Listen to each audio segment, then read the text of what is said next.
Assalamualaikum warahmatullahi wabarakatuh. Kali ini kita akan membahas tentang teori behavioristik. Menurut teori behavioristik, belajar adalah perubahan tingkah laku sebagai akibat adanya interaksi antara stimulus atau rangsangan dan respon atau tanggapan. Nah, teori behavioristik mempunyai 4 aliran. Aliran yang pertama adalah aliran koneksionisme. Aliran ini menyebutkan bahwa belajar merupakan proses interaksi antara stimulus dan respon. Berikut merupakan hukum-hukum belajar dari aliran koneksionisme. Yang pertama adalah hukum kesiapan. Bila seseorang telah siap melakukan sesuatu tingkah laku dan memberi kepuasan baginya, maka ia tidak melakukan tingkah laku lain. Begitu pula sebaliknya. Yang kedua adalah hukum latihan. Prinsip utama belajar adalah ulangan. Makin sering suatu pelajaran diulangi, makin dikuasailah pelajaran tersebut. Dan begitu pula sebaliknya. Hukum yang ketiga yaitu hukum akibat. Hubungan stimulus respon diperkuat bila akibatnya memuaskan dan diperlemah bila akibatnya tidak memuaskan. Berikut merupakan revisi hukum belajar koneksionisme. Yang pertama adalah hukum latihan ditinggalkan, karena ditemukan bila pengulangan saja tidak cukup untuk memperkuat hubungan stimulus dengan respon. Nomor 2 adalah hukum akibat direvisi. Ditemukan bahwa hadiah akan meningkatkan hubungan, namun hukuman tidak mengakibatkan efek apa-apa.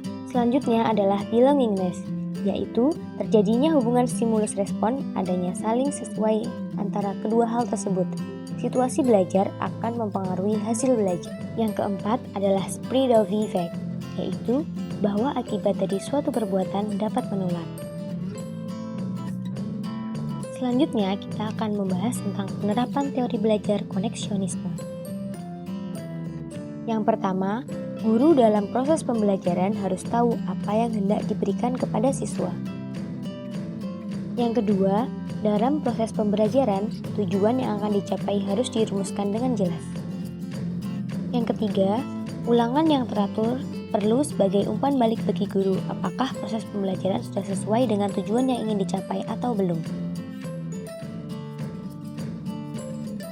Selanjutnya, siswa yang sudah belajar dengan baik segera diarahkan.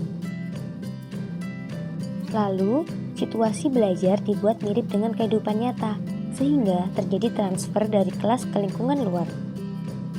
Selanjutnya, materi pembelajaran yang diberikan harus dapat diterapkan dalam kehidupan sehari-hari.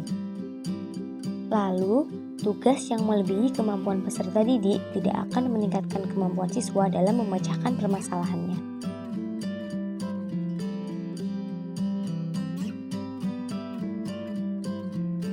Selanjutnya adalah belajar pengondisian klasik dari Ivan Petrovich Pavlov. Melalui percobaannya, beliau menyimpulkan bahwa untuk membentuk tingkah laku tertentu harus dilakukan secara berulang-ulang dengan melakukan pengondisian tertentu.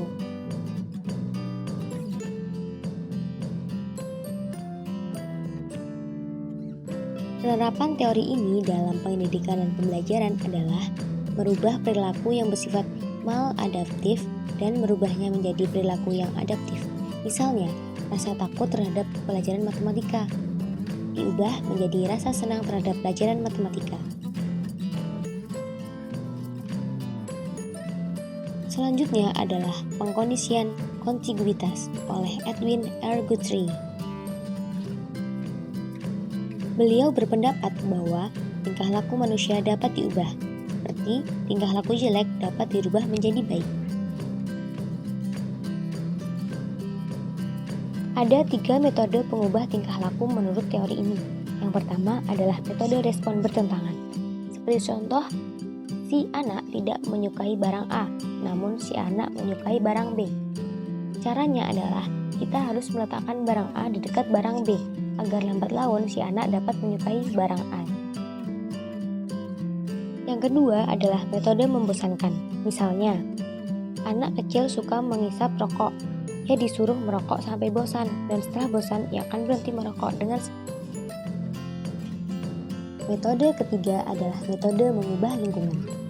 Jika anak bosan belajar, maka lingkungan belajarnya dapat diubah sehingga ada suasana lain dan memungkinkan ia untuk betah belajar. Aliran yang keempat adalah pengkondisian operan oleh Skinner. Menyebutkan bahwa sebentuk pembelajaran di mana konsekuensi dari perilaku menghasilkan perubahan dalam probabilitas perilaku itu akan diulangi.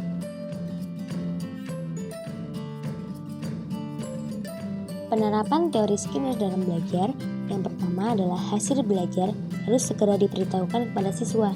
Jika salah dibetulkan, jika benar diberi penguat. Yang kedua adalah proses belajar harus mengikuti irama dari yang belajar.